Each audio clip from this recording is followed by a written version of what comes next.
എവിടെയില്ലാതെ കോഴിക്കോട് രണ്ട് വർത്താനം പറയാ. അപ്പോ എല്ലാ നിലയിലും ഒരു നദിക്ക് കുറുകെ ഇതുപോലെ ഒരു സംവിധാനം കേരളത്തിൽ അപൂർവമാണ്, ഇന്ത്യയിൽ അപൂർവമാണ്. ചാലിയാർ ഒട്ടേറെ ചരിത്രപരമായ പ്രത്യേകതകളുള്ള ഇടമാണ്. ആ ചാലിയാറിലൂടെ ഫറോക്ക് പുതിയ പാലത്തിന്റെയും പഴയ പാലത്തിന്റെയും ഇടയിലൂടെ സിപ്പ് ലൈനും അതുപോലെ തന്നെ ഇതുപോലുള്ള കേബിൾ കാറും ഒക്കെ തന്നെ പ്രവർത്തനം ആരംഭിക്കുന്നു എന്നുള്ളത് ഏറെ സന്തോഷകരമാണ്. ഇതിനകം തന്നെ ഈ പ്രദേശങ്ങൾ ടൂറിസ്റ്റ് കേന്ദ്രങ്ങളായി മാറിയിട്ടുണ്ട്. ഫറോക്ക് പഴയ പാലം ദീപാലങ്കൃതമായി മാറിയതും പുതിയ പാലം കളർഫുള്ളായി മാറിയതുമൊക്കെ നമ്മൾ കണ്ടതാണ്.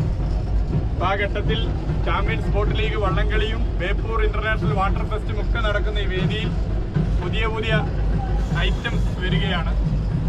സർക്കാർ സ്വകാര്യ പങ്കാളിത്തത്തോടു കൂടി ടൂറിസ്റ്റ് മേഖലയെ കൂടുതൽ ഉണർവോടുകൂടി മുന്നോട്ട് കൊണ്ടുപോകാനുള്ള ഒരു എളിയ ഇടപെടലാണ്. നല്ല അനുഭവമാണ്. ബാക്കി ഇവർ പറയും.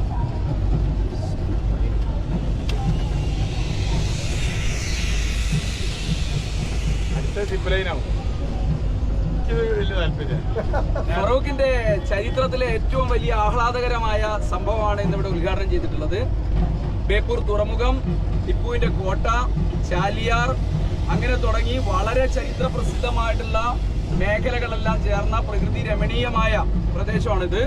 ബഹുമാനപ്പെട്ട മന്ത്രിയുടെ നേതൃത്വത്തിൽ ഫറൂഖ് പഴയ പാലം നമ്മൾ പൂർണ്ണമായും ലൈറ്റ് തെളിയിച്ചതും അത് സൗന്ദര്യവൽക്കരിച്ചതും പുതിയ പാലം നവീകരിച്ചതും എല്ലാം ചേർത്ത് ഫറൂഖ് ബേപ്പൂർ ഒരു ടൂറിസം കോറിഡോറായി മാറാൻ വേണ്ടി പോവുകയാണ്.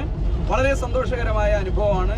ഈ ദിവസം ഫറൂഖിലുള്ള ജനങ്ങളാകെ സന്തോഷത്തോടു കൂടി പങ്കെടുത്തു.